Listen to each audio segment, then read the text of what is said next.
Уақыты келді. Сау бол, 2024. Олай болуы мүмкін емес. Сенің кететін уақытың болды. Бәлкім бұл менің тағдырым шығар. Сен онды басатын мен. 2024-тің қызықты сәттері мен үшін өте керемет болды. Мен өз киімді жасаған болатын, қарап сондар осы киімнен алынған және Майнкрафт скиінім формаға қарап істедім. Осы Майнкрафт скиінім нерде көк, нерде қара, осы Майнкрафт скиіннен де байқасаң болады. Соны жасаған болатын мен. Короче, бүгінгі видеода тестім. Мен солай болсайым. Мынау енді керемет болды енді. Бірақ телефон ар жерде динамит емес, ядролық бомба жарған сияқты болды. Неге ше? Что за ойынды атқан жасыңдар бұл ойын? Дансер. Что-то бірге ұқсайтын сияқты.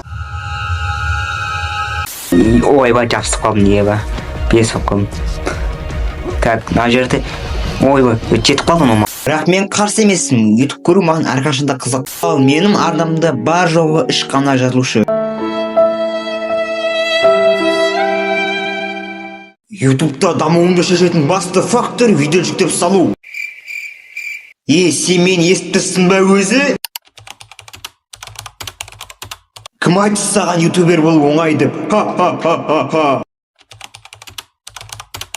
Ондай жағдай сенің ғана басынан өтіп жатқан жоқ. Ондай нәрсе бүкіл ютубердің басынан өткен. Онда тыңда, мен қайталап айтпаймын. Видеоның тақырыбы қызықты болу керек. Және де превьюның қызықты өстіріп қойын керексің. Және де видеоның қатысы бар тектерді жазасың. Сау бол, онда мен бірақ 3 сөзінде ол әлде қайда сауатты сөйлейді. Армани кей кездері өзінің подписчиктерімен әзілдесіп тұрады. Нұрлан қаламның қазақша канал ашуына себеп болған ютубер.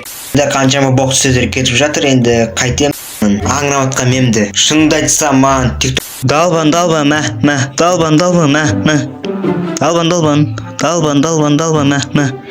келе беретін итсің ба не? Жағын сындырып ұйықтатып тастайды. Тоқтай тұрш, мынау менің көлеңкем ба? Мынау құрт па немене бәлен? Басы қазандай құрт қой. Өкіл жалпы орта мектебі 9-шы сынып оқушысымын. Бұның бәрін неге айттым мен жалпы? 2-ші этажда кім оқитынын білесіздер ме? Әрине білмейсіздер. 2-ші этажда Нұрзаман оқиды. Мынау қыздардың әжетханасы, мынау ұлдардың әжетханасы, мынау информатика кабинеті. Нұрзаманның кабинетін байқап тұрмын. Мен өзім 3-ші этажда оқимын. Сау бол, 2024. Біз сені ұмытпаймыз. Жаның теңізде болсын, 2024. Бәрінді жаңа жыл мерекесімен құтықтаймын. Қош сау болыңыздар.